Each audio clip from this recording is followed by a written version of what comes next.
We're back to the Inside Scoop. Here again, your host. Welcome back to Inside Scoop. Tonight we're talking about back to school, specifically how best to support our LGBTQ students in our public school system. Joining me in this last segment is Bianca Rey. And Bianca, thank you so much for joining us tonight. Thank you for having me. Pleasure to be here. So just before we came onto the segment, I said the important thing about having you on this show is that you are not an idea. You're not a debate. You're not a discussion. You're a person. Absolutely, absolutely. I'm just a regular human being living every day, just like a regular person who have a job, have friends, family, and networks. Yeah. Absolutely. And so you live here in Northern Virginia. I do, yeah. But you didn't go to school here. No, I didn't. I went to school in the Philippines, which is a little different than the school system over here when it comes to schedule and just the way the school system. In the Philippines, it's socially accepted to be trans, but it's not politically accepted. So, but there's a little bit more acceptance, in the school system when it comes to like who you are and your identity. And so the question I'm sure you are asked about 1 million times when someone meets you is, when did you know? Yeah. Or when did your family know? Or when did you announce that you are in fact a girl? I feel like I've known all my life. It's just. I was very fortunate. I'm very fortunate to have like a very supportive family. So I didn't really have to go through the coming out phase in my life. They're very open to who I am and really accepted me and just really supported me throughout my my life. So I've always known. I've always liked paper dolls, like Barbie dolls, girl toys, and everything like that. I remember one holiday. My parents have asked me if what do I want for Christmas? And I said I want a nurse kit, because I feel that, it represents who I really am and that I would enjoy it the best. And, that Christmas, what I got was a toy truck, which was very devastating for me because it wasn't what I was expecting to begin with. And then it just didn't feel like, it's me. So I feel like I've always known that I'm a girl. I'm very feminine, even growing up, and I always hang out with girls in school. I'm just like any other. So how did the school system handle it then? Was there a problem? Was there not a problem? There wasn't any problem in my school. They've just accepted me for who I am, and it just really supported me and focused on like my education more so than like who I identify myself and represented. So you're still quite young. When did you, I know that you are a new American, congratulations. Yes, thank you very much. So how long have you been in this country? I've been in the country, we moved here in 1998, the fall of 1998, so I've been here for quite some time now, yeah. And you have found, like you said, you have a job, you have a house, you have friends, you're in a relationship. I am, yeah. I'm in a really healthy, good relationship, very supportive partner, as I've said, very supportive family and friends that I have. And I always focus on like surrounding myself in positive people. The idea of just being out there, you really have to kind of advocate for yourself, and you definitely have to really support and surround yourself with people that will understand you and people that are like willing to educate themselves to understand you. And I think that's what everybody should be doing. So you've undoubtedly, you can't turn on the television without hearing the news reports. Yeah. You know what the uproar is all about, yes. And everybody's debating it, but you certainly have an opinion that matters more than most people's opinion, because this is the life you are living here, and even though you are not a child in public schools, there is still a community of people who count on adults to protect them, support them, nurture them. What suggestions would you have for how we can better do that? I think we all should just be able to always educate ourselves. I can speak for myself. This country has a lot of opportunity, and I think we should definitely take advantage of that. There are a lot of works that needs to be done, but I think if we are willing to educate ourselves and listen to stories of the people in the community, whether a transgender individual or somebody from the LGBTQ communities, to just listen, to really have an understanding of what they're going through, and you know, at the end of it, whether you learn something or have at least met somebody in the community, so you can have. So to that end, so I sit on the board of Equality Virginia, Yes. as you know, and we're doing for the third year a TIES conference, which is very much, it's for transgender individuals.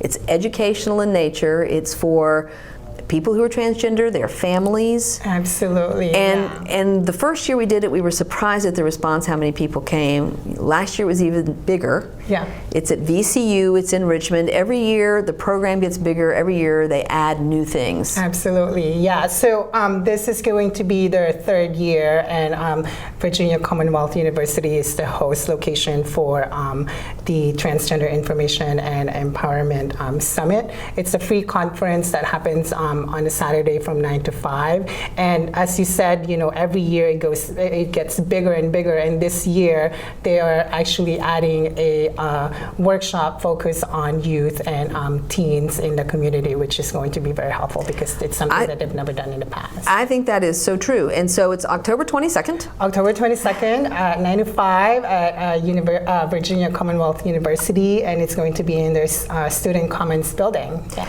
So the youth track is 6th grade to 12th grade. Yeah, the youth track is 6th grade to 12th grade, and we encourage everyone in the community to go and bring their parents. There are also going to be workshops for the parents. So while the youth are doing their own workshop, you know, there's also workshops for the parents. There's workshop for transgender individuals, their partners and their spouses, allies. There's also going to be a workshop on that, and there'll be other workshops that will definitely include a very diverse. So we'll make a shameless plug. It's equalityvirginia.org/TIES, TIES. And it's October 22nd. It's still time to register. But the thing about the youth track is that an adult must come with those students. Absolutely. I do remember that that is the one thing. There are a lot of students or young people who may want that information, but for lots of various reasons, you need to bring a parent with you. Absolutely, absolutely. And I think it's a great idea to actually have both the teen and the parents there, so you can both be educated on the community and what is happening just in general. And I think if you have the same language and the same education and the same knowledge, I think it will better support the individual. Yeah. I mean, I think as we've seen it grow and more people want to know more about it, I think it's more acceptable. Or maybe it's because more people recognize it. Like I said, I have a friend who has a very young son who seems to be exhibiting very girl-like behaviors, and she's fine with that. Yeah. But you know, in a different era, let's say even 10, 15 years ago, it would be a matter of not allowing him to play with dress-ups, or not allowing him to play with dolls, or not allowing, you know, a lot of parents have responded to atypical gender behaviors of their children by saying, well, we'll just make sure we cut their hair short, give them trucks for Christmas instead of a nurse kit, right? And that this will solve the problem. Yeah. And so I think as we have more discussions, I'm seeing more parents who are open to the idea, like, my child could be transgender. Yeah, absolutely, and that is really the importance of education, and just really the willingness to listen to stories, you know, because I think that's one way for any individual to really just understand what someone is going through. And as you said, you know, we still have a lot of work that needs to be done in the transgender community, but small steps like this that we're doing are definitely helping into a better community for everybody.